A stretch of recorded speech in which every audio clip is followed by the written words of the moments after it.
howdy there, all you folks. The word seems to be getting around that there's a fella here in Murwillumbah that works on Volkswagens, and that would be me.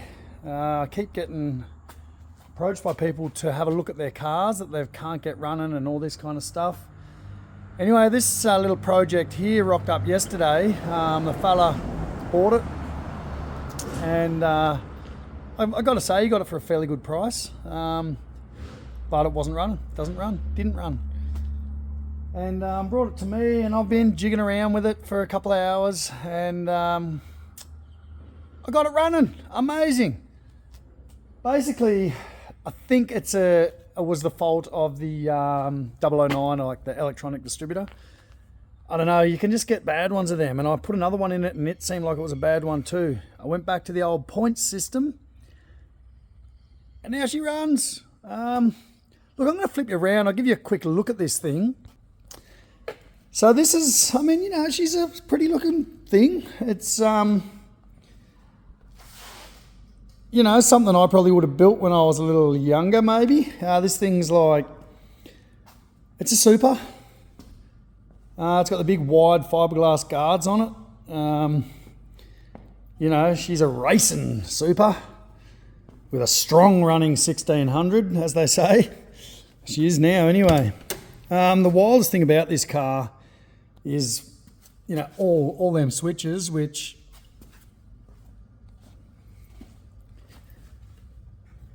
just don't seem to do nothing. They just don't seem to do nothing. And we got this, you know, wild racing interior on the old girl. She's pretty wild. But we've also got the whole back seat, basically, is stereo. There's double amps, there's massive subwoofers, there's, you know, 4 6x9s. There's 4 subwoofers in this thing. Like, Jesus Christ, this is just going to be wild. But the main issue with it was it's just not finished, you know. People don't realise when you're building these kind of things, it's the last 10% that is the hardest. You'll get it to this stage, and I'm pretty sure this thing has been sitting since the early 2000s in a guy's shed, just waiting to get someone to finish it.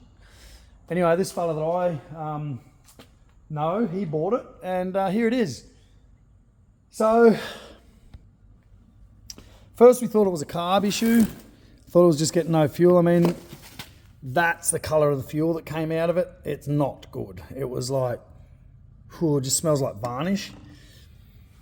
So it's got a genuine Weber, or had a genuine Weber on it. And when I started getting into it, it was actually just full of junk. You know, I mean, that's been cleaned and that's still full of junk. So the fellow with the trike up there, Richard, that's that thing there, which, by the way, came back from paint yesterday, and holy crap, it's looking spectacular as far as the paint goes. My buddy Ethan, he's just, I mean, that's just off the gun.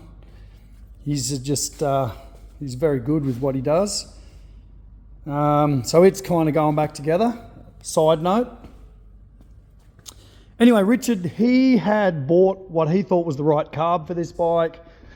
Trike, but it was actually one of these things. It was a Chinese downdraft Weber, which is basically a copy of one of these. So I banged that on it. Nah, that wasn't the issue.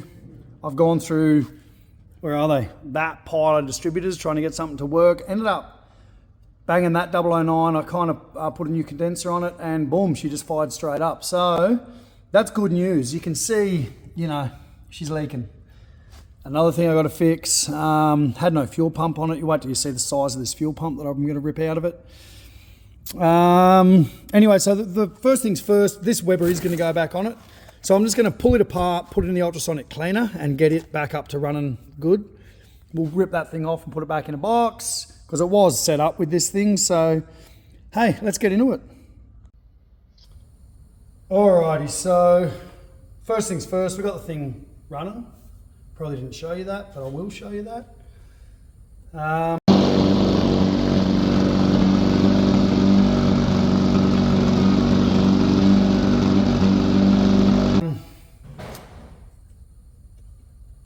The next thing is to get this carby going again. I mean, this is a nice genuine Weber. It's a 40. 40 IDF, and it should run sweet on that 1600. I mean, it'll probably be a little rich, but a little rich is better than a little lean. So basically what I'm doing is just cleaning off all the RTV that someone glued this carby down with previously. Please, fellas, don't put RTV in your carbies. You don't need to. Shouldn't need to.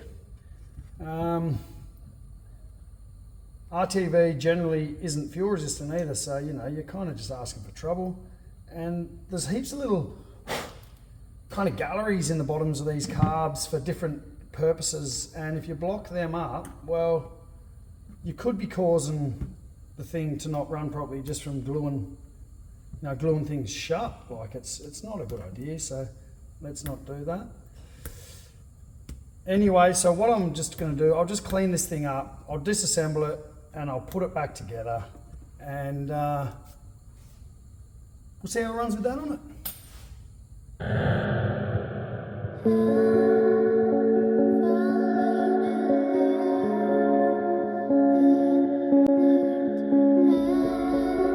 Yeah, so that there is not what you want to see in a finely tuned fuel delivery system like one of these. It could be a potential of just old fuel. The fuel that came out of this thing just smelt like, you know, paint stripper. Varnish. Now, I'm going to pull this thing apart. We'll bang it in that machine over there. Give it an hour of cleaning and then put it back together.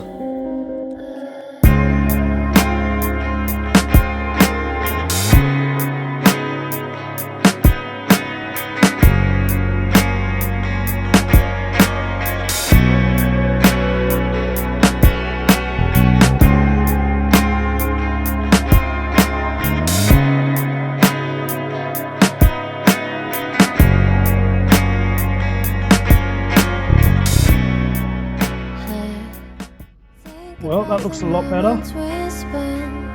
So now we'll just reassemble this thing, fold it back on, and see if we can get it to run. Alright, so we've got this thing back together. Cleaned all the gunk out of the inside of it. I didn't put a gasket kit through it.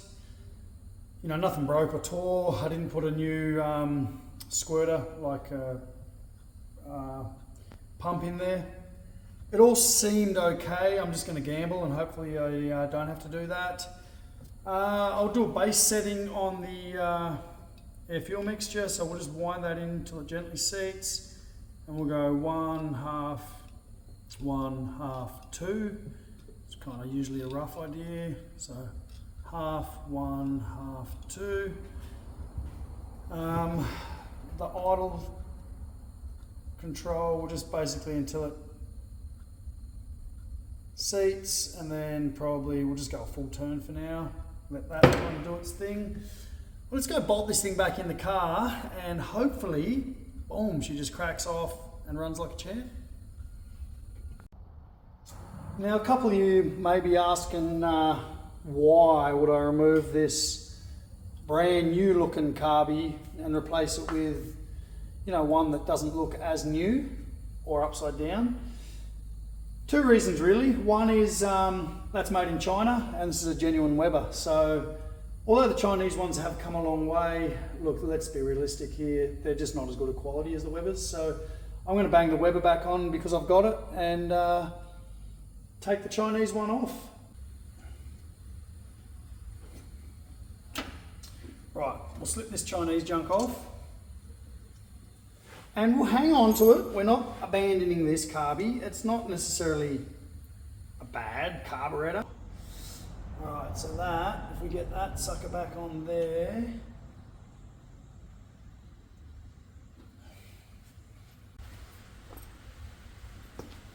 Alright, so we sorted that out. Bleeding on, you know, more knuckles. Hook the accelerator cable up. It's not returning properly. I'm going to have to do something about that. I'm going to have to put like a heavy return spring on it or something. We'll figure that out. Ignition switch on. Start.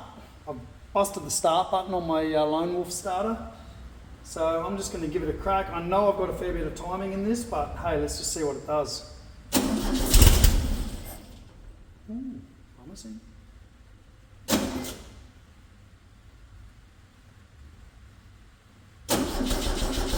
Wait. That was that nut. I said I'll forget to tighten and it'll leak fuel everywhere. What do you know? Give me a second, I'll tighten that up. Oh, at least we know we're getting fuel. Okay, let's crank you up. Tighten her up till she strips. And back her off a quarter turn.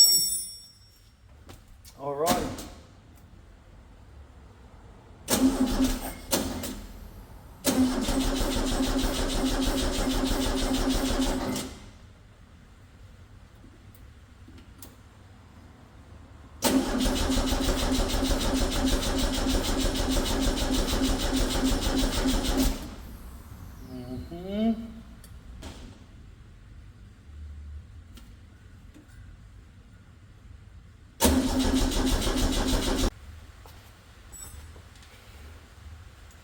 Let's just take two on that because neighbour coming out to chat to me for a minute about something else. While you weren't watching, I got a massive boot off the distributor. Don't know what that was doing, but yeah. Let's give it another kick and see what it does.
Say not running good.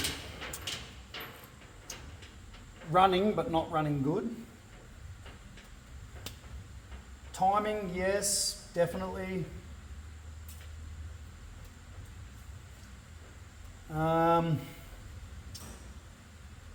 Definitely.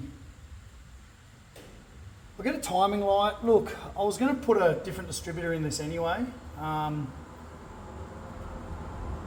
I'm still leaking fuel out of that carb, so I might just, I'm going to put a washer on it and make it good. I'll do a little bit of jiggling around and I'll come back to you guys. Well, I checked the timing and it was, 8 degrees advanced, which is where it's meant to be, roughly. And it was just blowing black smoke and just like running real rich, it would seem. So look, I banged the Chinese carby back on and we're just going to see if that improves things at all. Without going too deeply into it, I'm just thinking that it seemed like it was running better previously. What I'm looking for now is my starter. Let's see if she'll start.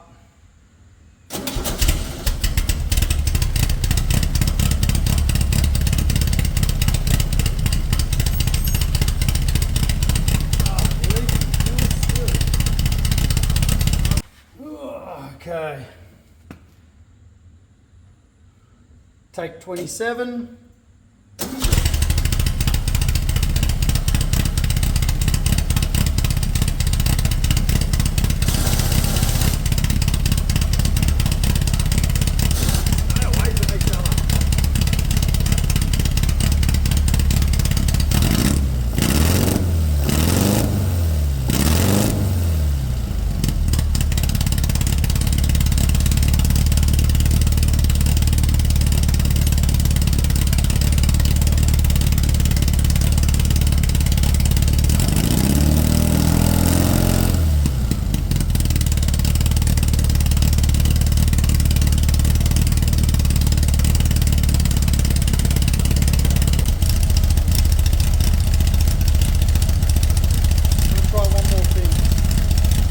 Well, the chances of this running any better are slim, but look, I'm here, I've got all the tools here, it's literally 4 bolts and we've bolted her on. This is a little 36 IDF that I pulled off, you may remember in a previous episode, I don't know.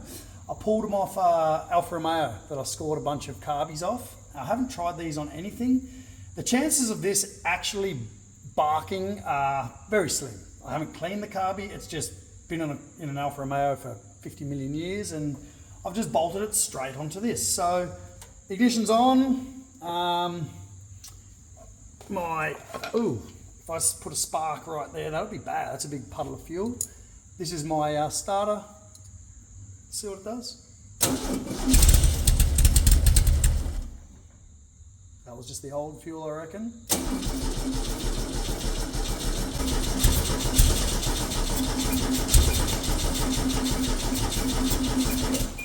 Now these things do have a choke of some description. What's going on with that? They do have some kind of choke set up.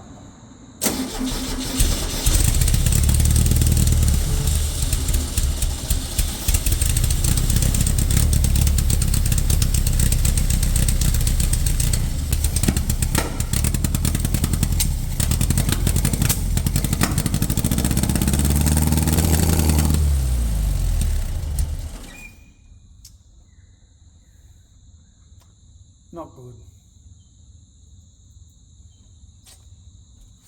I haven't had this much trouble with one before. Getting it to run and start, and it seems like something's bad. It doesn't sound valvey, like it doesn't sound like there's any valve problems going on, but